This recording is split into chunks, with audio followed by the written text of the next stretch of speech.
সকালের ব্রেকফাস্ট হোক বা ইভিনিং স্ন্যাক্স হোক বা বাচ্চাদের টিফিনে হোক, ঝটপট আপনারা 10 মিনিটে এই টিফিন রেসিপিটা তৈরি করতে পারবেন। বাচ্চা থেকে বড় সবাই এটা পছন্দ করে মন ভরে খাবে। এটা এতটাই বেশি টেস্টি হয়। আশা করছি প্রত্যেক দিনের ভিডিওর মতো আপনাদের এই ভিডিওটাও অনেক ভালো লাগবে। আজকে ঝটপট টিফিনটা আপনারা দেখবেন, ভিডিওটা বন্ধুবান্ধবের মধ্যে শেয়ার করে, আর চ্যানেলটা সাবস্ক্রাইব করবেন। লাইক না করে থাকলে অবশ্যই লাইক করে দেবেন। চলুন তাহলে ভিডিওটা দেখিয়ে দিই। সবার প্রথমে দেখুন এখানে নিয়েছি হচ্ছে 1 কাপ পরিমাণ ময়দা। আপনারা চাইলে রেসিপিটা আটা দিয়েও কিন্তু তৈরি করতে পারেন, ময়দা দিয়ে করলে বেশি টেস্টি হয়। আরও সাথে দিয়ে দেবো এখানে হাফ চামচ মতো নুন, আর এরই সাথে আমি এবার এটা মিশিয়ে নেবো প্রথমে। তারপরে এর মধ্যে অল্প অল্প করে জল দিয়ে একটা একদম মসৃণ ডো তৈরি করতে হবে, যেটা একদমই স্মুথ হবে।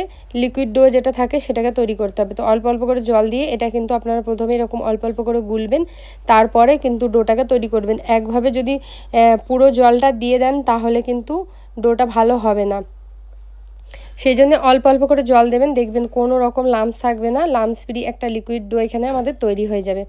তো প্রথমে আমি এখানে 1 মগ মতো জল দিয়ে দিলাম, আর যে যতটা আটা নেবেন সেই অনুযায়ী যদি আপনারা জলটা ব্যবহার করেন তাহলে দেখবেন যে 1 কাপ আটার জন্য 1 কাপ মতোই কিন্তু জল ব্যবহার হয়। তাহলেই একদমই স্মুথ ডো এখানে তৈরি হয়ে যাবে। তো এখানে দেখুন আমি ভালো করে মিশিয়ে নিচ্ছি, খুব সুন্দর করে কিন্তু এটাকে ফেটিয়ে ফেটিয়ে মিক্স করতে হবে। এই ব্যাটারটা যতটা সুন্দর তৈরি হবে ততটাই কিন্তু এটা খেতে ভালো হবে। তো দেখুন অল্প অল্প করে জল দিচ্ছি, আর এখানে আমাদের এই ব্যাটারটা তৈরি হয়ে গেল। এটা চলুন আমি সাইডে রেখে দিচ্ছি।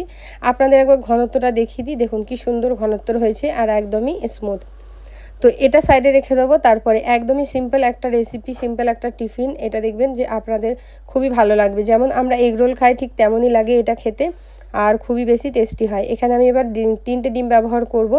3টে ডিম দিয়ে আপনারা কিন্তু 4টে পরোটা তৈরি করতে পারবেন। তো এখানে সবার প্রথমে আমি একটা, তারপরে 2টো আর 3টে ডিম দিচ্ছি। ডিম দেওয়ার পরে এবার দিয়ে দেবো এর মধ্যে অল্প সামান্য পরিমাণে নুন। নুনটা অবশ্যই টেস্ট বুঝে আপনারা ব্যবহার করবেন, যেহেতু ব্যাটারেও নুন দেওয়া আছে আর ডিমের মধ্যেও নুনটা দিচ্ছি, সেহেতু একটু পরিমাণ স্বরূপ নুনটা দেবেন। দিয়ে এবার ভালো করে ফেটিয়ে নিতে হবে প্রথমে ডিমটাকে। সুন্দর করে ডিমটা ফেটানো হলো এর মধ্যে একটা জিনিস দেবো যাতে এটা আরও বেশি টেস্টি হয়। এখানে সবার প্রথমে দিয়ে দেবো হচ্ছে কাঁচা লঙ্কা। এখানে 3টে কাঁচা লঙ্কা আমি দিয়ে দেবো ছোটো সাইজের, আর সাথে আমি এখানে দিয়ে দেবো হচ্ছে পেঁয়াজ। এখানে একটা মিডিয়াম সাইজের পেঁয়াজ ছোটো ছোটো করে টুকরো টুকরো করে কুচি কুচি করে কেটে নিয়েছি। এরই সাথে দিয়ে দেবো হচ্ছে একটা ছোট্ট সাইজের এখানে টমেটোটাকেও দিয়ে দিচ্ছি, আর সাথে দেবো ধনিয়া পাতা। এখানে কিছুটা পরিমাণ ধনিয়া পাতা দিয়ে দিচ্ছি। ধনিয়া পাতা দিয়ে এটাকে আমি খুব ভালো করে এবার মিশিয়ে নেবো। সুন্দর করে ফেটিয়ে নিতে হবে ডিমটায় দেখবেন টমেটোর আর নুন দেওয়ার ফলে ডিম থেকে কিন্তু জল বেরিয়ে আর ডিমটা একটুখানি পাতলা মতো হয়ে যায়। এরকমই কিন্তু একটু পাতলা মতো ডিমেরই কিন্তু আমাদের প্রয়োজন। ডিমটা কিন্তু এখানে ফ্যাটানো হয়ে গেছে খুব সুন্দর করে। এবার আমি এই ডিমের ব্যাটারটাকে আমি সাইডে রেখে দিচ্ছি, আর সরাসরি রেসিপিটা চলে যাচ্ছি তৈরি করার প্রসেসে। তো এখানে আমি এবার একটা ব্যবহার করছি প্যানটার মধ্যে কিন্তু সামান্য তেল শুধুমাত্র ব্রাশ করে দিতে হবে। এক্সট্রা কিন্তু তেলের ব্যবহার করা যায় না এখানে, শুধুমাত্র এরকম করে ব্রাশ করতে হবে। এবার 1 হাতা মতো এখানে আমি লিকুইড ব্যাটার দিয়ে দিচ্ছি, আর ব্যাটারটা দেওয়া হয়ে গেলে ব্যাটারটাকে কিন্তু সঙ্গে সঙ্গে আপনারা এটাকে চারিধারে ছড়িয়ে দেবেন, না হলে কিন্তু এক জায়গায় জমাট বেঁধে যাবে। তো প্যান অনুযায়ী কিন্তু আমি তত বড়ই এখানে কিন্তু এই রুটিটা তৈরি করে নিচ্ছি। কোনো রকম রুটি বেলার ঝামেলা বা তৈরি করার ঝামেলা ছাড়াই কিন্তু আপনারা এটাকে তৈরি করে ফেলতে পারবেন। ব্যাটারটা দেখবেন এইভাবে দিয়ে আমি কিন্তু এরকম করে প্যানের হাতলটা ধরে একটু ঘুরিয়ে দিলাম। ঘুরিয়ে দিয়ে কিন্তু এটা যতটা বড় হলো ততটাই করে ফেললাম। এবার যখন দেখবেন একদিক থেকে ওপরের সারফেসটা একটু শুকিয়ে এসেছে, তারপরে কিন্তু এটাকে উল্টে দিতে হবে। এটাকে এইভাবে কিন্তু উল্টিয়ে পাল্টে সুন্দর করে আমাদের এটাকে ভাজতে হবে। এটাকে প্রথমে শুকনো আমাদের একটু ভেজে নিতে হবে। এতে কী হবে, রুটিটা সুন্দরভাবে সেঁকা হয়ে যাবে, যাতে রুটিটা খেতেও কিন্তু খুবই ভালো লাগে। তো একদিক থেকে উল্টে দিয়েছি, দেখুন কতটা ট্রান্সপারেন্ট হয়েছে দেখেই বুঝতে পাচ্ছেন। স্প্যাচুলাটাও কিন্তু আপনাদের এখান থেকে আপনারা দেখতে পাচ্ছেন। এই স্প্যাচুলাটা বা এই প্যানটা যদি আপনারা কিনতে চান তাহলে আমার ইউটিউব চ্যানেলের ডেসক্রিপশান বক্সে দেওয়া থাকবে। আপনারা সরাসরি সেখান থেকেই কিন্তু স্প্যাচুলা প্যান সব রকমের জিনিস কিনে নিতে পারবেন। তো এটাকে আমি ভালো করে এরকম করে সেঁকে দিলাম। দেখবেন সেঁকতে সেঁকতে কিন্তু রুটিটা অনেক সময় ফোলে, অনেকটাই ফোলে। এটা কিন্তু অল্প পরিমাণে রুটিটা ফুললো। এবার রুটিটা হয়ে যাওয়ার পর আমি তুলে নেব। তুলে নিয়ে হাফ চামচ মতো তেল দিয়ে দেবো। তেল দিয়ে এখানে ডিমের ব্যাটারটাকে দিয়ে দিচ্ছি। ডিমটাকে একটু খুব ভালো করে ফেলিয়ে নেবো প্যানের মধ্যে, যাতে যত বড় রুটি তত বড় ডিমটা হয়, তাহলে এটা খেতে ভালো হয়।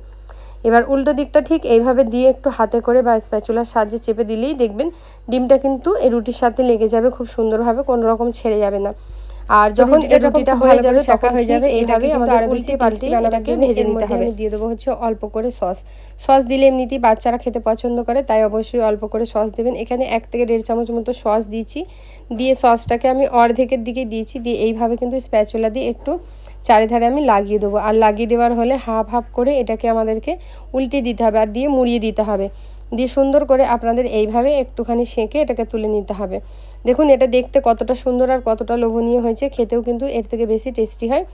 আশা করছি আপনাদের প্রত্যেক দিনের ভিডিওর মতো এই ভিডিওটাও খুবই ভালো লাগলো। আর ভালো লাগলে অবশ্যই লাইক কমেন্ট শেয়ার করবেন, কমেন্ট বক্সে জানাতে ভুলবেন না। আর সাথে লাইক না করে থাকলে এতক্ষণ আপনারা লাইক দিয়ে দেবেন একটা করে। ভিডিওটা বেশি বেশি করে বান্ধবের মধ্যে শেয়ার করবেন। ইউটিউব থেকে দেখলে চ্যানেলটা সাবস্ক্রাইব করবেন, আর ফেসবুক পেজ থেকে দেখলে পেজটাকে ফলো করবেন। পুরোটা দেখার জন্য আপনাদের অসংখ্য অসংখ্য ধন্যবাদ।